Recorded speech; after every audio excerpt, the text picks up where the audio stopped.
single leg body weight hinge. Really want to focus on kind of nailing the body weight hinge before we progress and add weight. We're going to start in that kickstand position. Sometimes it can be helpful to use references for different parts of the feet so you can have those around as well. I'm going to set up in this kickstand position here on the left. Don't need to be super long. In fact, I'm a lot shorter than you probably think you need to be. In this position, I want to think about really softening the knee and being right over my midfoot. So I'm not all the way back on the heels with this kind of negative shin. I'm right over my midfoot, really sensing and feeling the inside edge of the heel, the big toe mound. If you need to, you can kind of place a mini band here so you can kind of connect with that part of your foot. Sometimes can be helpful to also place it on the outside edge, especially on that left side. So I'm playing around where I can really sense and feel my heel. I'm in that kickstand position. I'm going to take my left hand in this case. I'm going to put it on the back side, the juicy part of my butt. I'm going to take my right hand and kind of place it in the hip crease on this right side.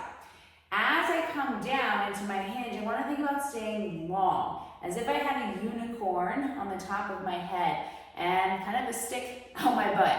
So I'm long and stretching. I'm over the midfoot. I'm not falling forward on my toes. I'm just over the center of my foot, knee is bent, and I'm staying long. I already feel my butt turned on in this position. As I go into the hinge, thinking about sending the booty back as if my butt is kind of growing into my hand. Knees stay soft and kind of extending down and lengthening the butt cheek behind me. I can think about, especially on this left side, kind of dropping my right knee down a little bit, shifting into that hip and staying long. I'm finding the length by opening the booty on the back.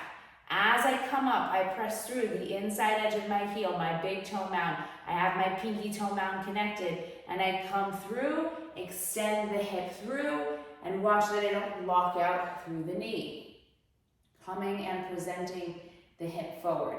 As I come and extend back, same thing, hand on butt. Think about being long from the head to the tail, and I'm sending my booty back behind me, focusing on that hinge.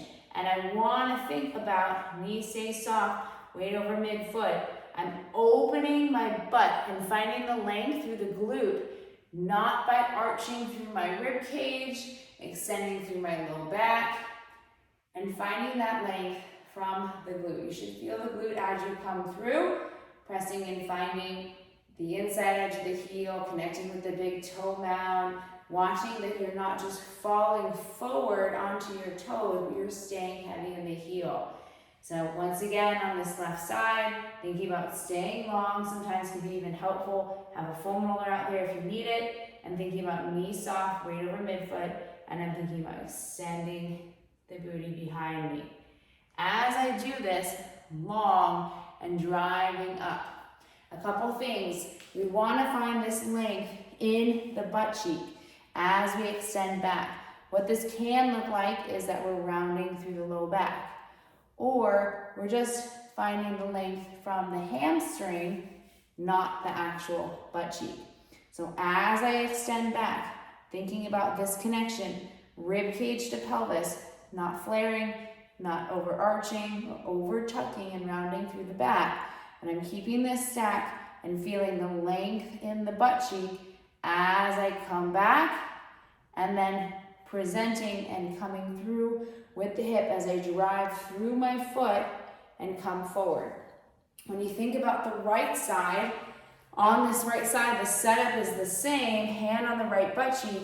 Sometimes we want to avoid over rotating into that right side. So what that looked like is that, hiking that hip or kind of turning, and you're kind of almost falling over. So you don't necessarily need to rotate as much on that side per se. Just thinking about like a parking lot, you're coming straight back as you come and extend back. Finding that length through the butt cheek.